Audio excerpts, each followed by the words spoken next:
దేవుడి సినిమా ఏ సినిమా అయినా సరే కలెక్షన్లో కొల్లగొడుతుందని నిరూపించిన సినిమా మహావతార్ నరసింహ. యానిమేషన్ రూపంలో వచ్చిన ఈ మూవీ కలెక్షన్ల సునామీ సృష్టించింది. 200 కోట్లు పైనే వసూళ్లు సాధించింది. ఇప్పుడు దానికి మరో అవతారం సినిమా రాబోతుంది. దాన్ని సెట్స్ పైకి తీసుకురావడానికి మరో 2 months పడుతుంది.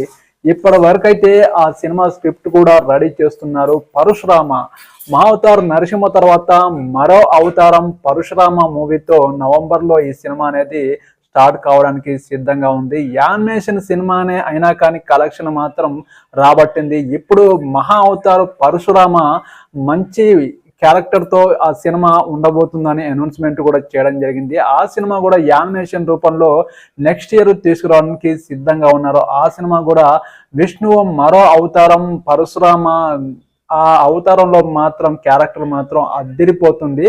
పవర్ఫుల్ రోల్లో ఆ క్యారెక్టర్కి వాయిస్ డబ్బింగ్ ప్రభాస్తో చెప్పించడానికి సిద్ధంగా ఉన్నారు. మీరేమంటారో మా అవతార్ నరసింహ మీద, నెక్స్ట్ రాబోయే పరశురామ అవతార్ మీద మీ కామెంట్ సెక్షన్లో కామెంట్ చేయండి. ఈ వీడియోకి ఒక లైక్ చేయండి, నా ఛానల్ని సబ్స్క్రైబ్ చేయండి ప్లీజ్. మరో నెక్స్ట్ వీడియోతో మీ ముందుకు వస్తాను. ఓకేనండి, బాయ్.